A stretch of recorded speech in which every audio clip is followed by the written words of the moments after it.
पूजा है, पूजा में आपको बैठना है। और पूजा हमको लगा नॉर्मल पूजा, शादी के बाद कुछ रखी होगी उन्होंने, लेकिन रात में पूजा थी। और उसमें मतलब निर्वस्त्र होकर बैठना था, जो कि तांत्रिक, फिर हमको बाद में समझ आया तांत्रिक पूजा है वो। वीडियो कॉल पे कोई बाबा थे, वो गाइड कर रहे थे उनको कि ऐसे करना। मेरी सास पूजा कर रही थी। और हर हर जो कि मेरी सास बंगाल से हैं, हर महीने वो जाती हैं कलकत्ता, और कभी अपने बेटे को लेकर, कभी पति को लेकर। फिर जब हमने कहा कि हमें भी चलना है, हम भी चलेंगे, तो हमको अपने मायके भेज दिया कि नहीं तुम मत जाओ, तुम अपने मायके रहो जाकर। हर महीने हमको मायके भेज देती थी। महीने में एक बार पूजा होती है। मारपीट हुई और ससुर ने फिजिकली असॉल्ट भी किया हमको।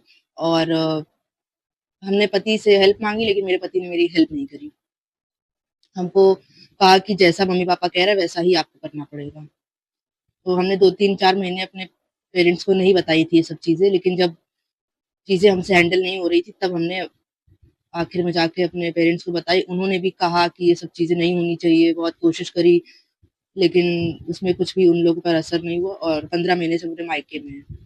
और उन लोग की एक और डिमांड थी कि तुम्हारे पापा ने अभी कुछ नहीं किया है, जबकि उनकी जो भी डिमांड थी, उन्होंने कहा गंगा वैली से शादी करनी है, वो भी की। सोना चांदी लिया उन्होंने, गाड़ी कहा, गाड़ी फॉर्च्यूनर दी थी पापा ने मेरी।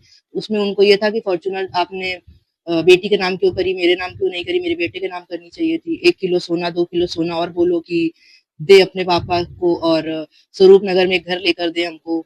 ये सब चीजें दहेज के लिए भी हमको प्रताड़ित किया गया है। अच्छा, अभी जो आपने वीडियो देखा, इस वीडियो में देखा जा रहा है कि एक लड़की अपने साथ जो कुछ भी हुआ है वो सब कुछ बता रही है। तो लड़की का जो कहना है, इसे सुनने के बाद किसी को यकीन तो नहीं होता, लेकिन ये सच होता है। वे लड़की कोई छोटा मोटा खानदान से नहीं, छोटा मोटा परिवार से नहीं है, एक रसूखदार परिवार से बिलोंग करती है। आपको इसी से अंदाजा हो जाएगा, इस लड़की का शादी में इसके पिता ने 5 करोड़ रुपए का दहेज दिया था, फॉर्च्यूनर गाड़ी दिया था, 1 किलो सोना दिया था। आप इसी से अंदाजा लगा सकते हो कितने बड़े घर की ये लड़की है, और इस लड़की के शादी में कितना खर्चा हुआ होगा। हाई प्रोफाइल शादी थी। अब जिस लड़का के साथ इस लड़की का शादी हुई थी, वो लड़का भी कोई छोटा मोटा परिवार से नहीं था, वो भी बहुत पैसा वाला लड़का था।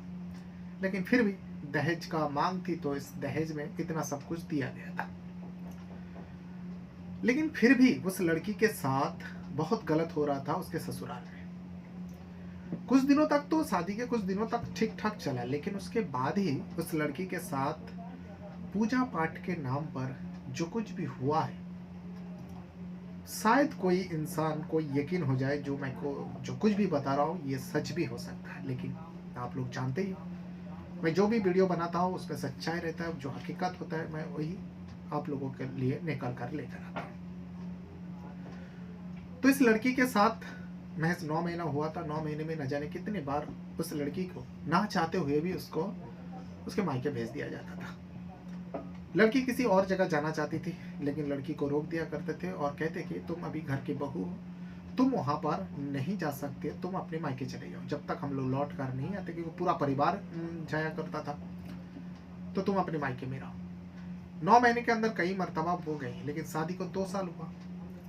अब बाकी 15 महीना वो कहाँ थे।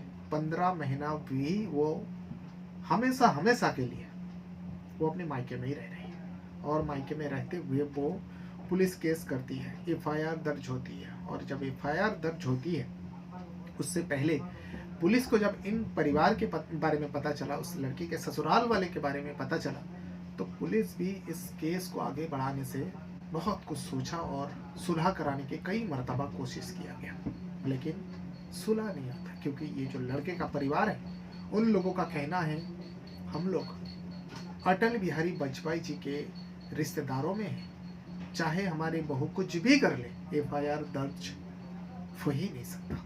वाकई कई महीनों से वो लड़की दर दर भटक रही थी, लेकिन उस लड़की का कहना सुना नहीं जा रहा था। उस लड़की के साथ न्याय नहीं हो रहा था, इंसाफ नहीं हो रहे थे।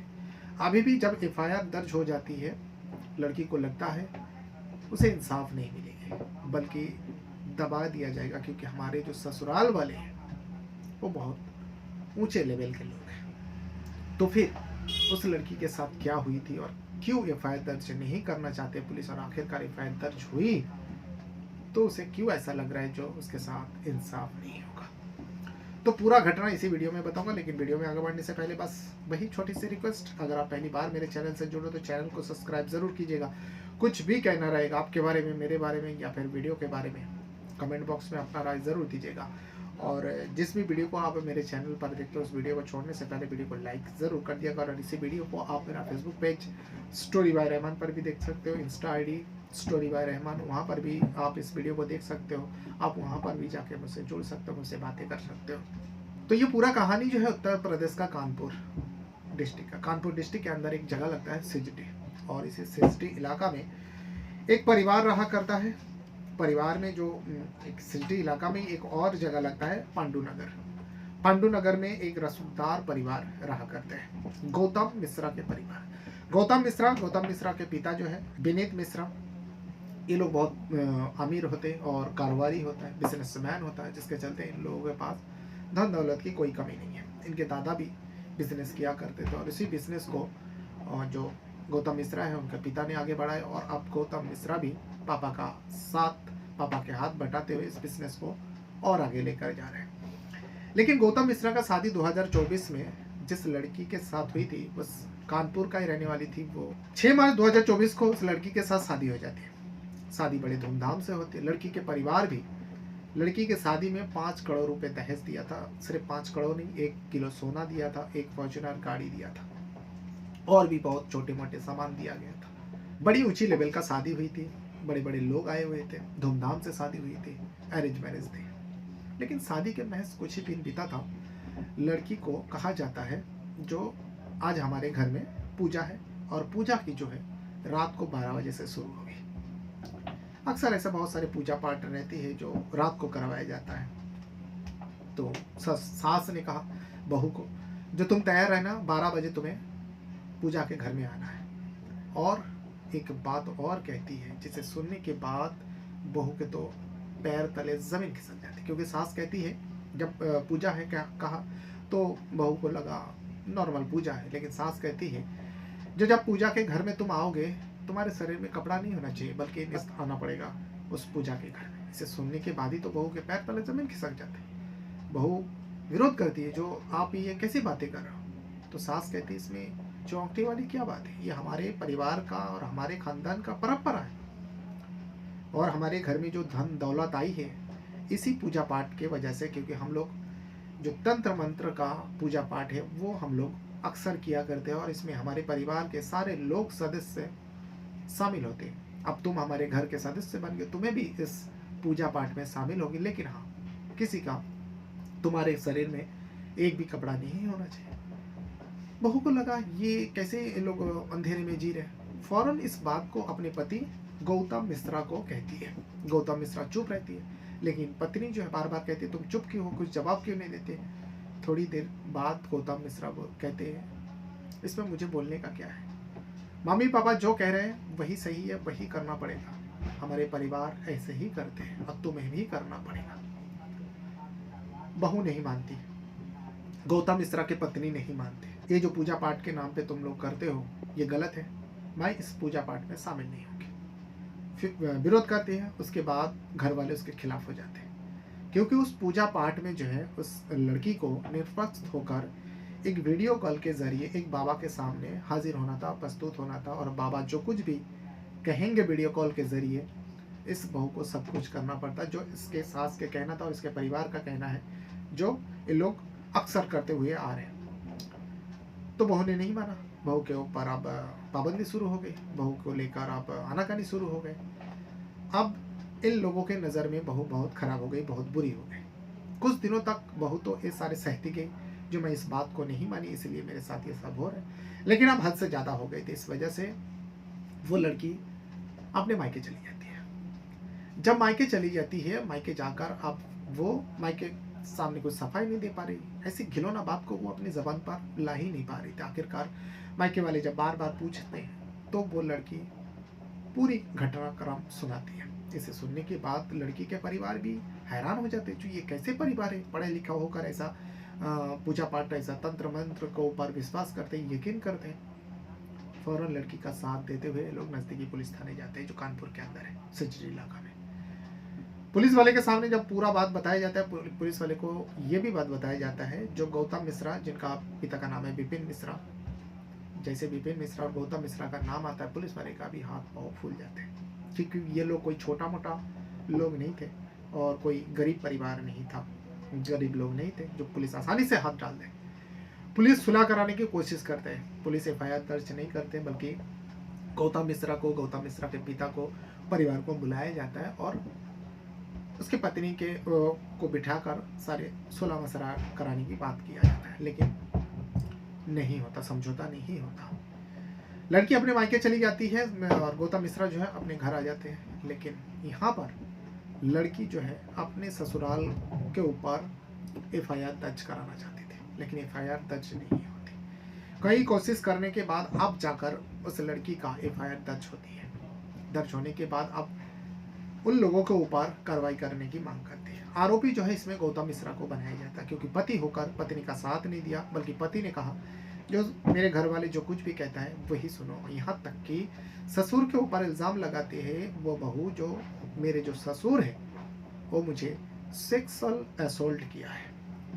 हैरान कर देने वाली ये बातें जब सामने आती है और ये भी कहते हैं जो तुम भले ही किसी भी पुलिस थाने में चले जाओ, किसी भी जगह पर एफआईआर दर्ज कराने की कोशिश करो, तुम्हारा एफआईआर दर्ज कहीं भी पुलिस स्टेशन पे नहीं होगा, क्योंकि हम लोग अटल बिहारी वाजपेयी के रिश्तेदारों में हैं और हम लोग अटल बिहारी के बहुत करीब हैं, जो हमारे पूर्व प्रधानमंत्री रह चुके हैं, उनके बारे में ये गौतम मिश्रा के परिवार बताए जाते हैं। ऐसे घिनौना सच को जानने के बाद भी पुलिस कार्रवाई करने से डर रहे थे, लेकिन अभी एफआईआर दर्ज हुई है। वो लड़की, पीड़ित लड़की का कहना है, कमिश्नर से अपील कर रहे और योगी आदित्यनाथ को अपील कर रहे जो आप लोग मुझे इंसाफ दिलाइए।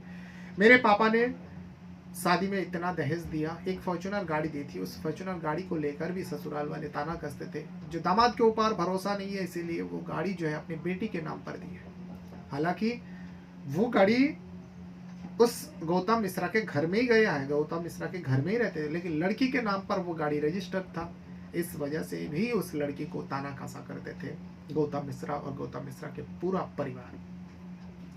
इस घटना में क्या सच्चाई है, आप पुलिस तफ्तीश करेंगे, क्या वाकई उस लड़की के साथ ये सब कुछ हुआ। अगर नहीं हुआ तो लड़की ऑन कैमरा ये सारी बात नहीं बताती, और इतना रसूखदार परिवार में शादी होने के बाद कोई लड़की ऐसे खिलौना इल्जाम कभी नहीं लगाएगी। ये वो पूरा घटना है जो उत्तर प्रदेश का कानपुर डिस्ट्रिक्ट का सिजडी इलाका में, और इसी सिजडी इलाका में एक जगह लगता है पांडुनगर। बहरहाल अपने साथ साथ अपना परिवार का भी बहुत ज़्यादा ख्याल रखिएगा। इस घटनाक्रम के बारे में आपको जो कुछ भी कहना है, आपको क्या लगता है, क्या लड़की सच कह रही है या फिर लड़की झूठ बोल रही है, या फिर उस गौतम मिश्रा के परिवार वाकई ऐसा घिनौना काम को अंजाम देने के लिए अपने ही बहू के ऊपर पेशर कर रही थी, वही सच है। जो सच आपको लगता है आप अपना राय कमेंट बॉक्स में ज़रूर दीजिएगा। अगर ये घटना सच है तो इन लोगों को क्या सज़ा मिलनी चाहिए। इस वीडियो को यहाँ तक देखने के लिए आप लोगों का बहुत बहुत धन्यवाद करता हूँ। Thank you very much.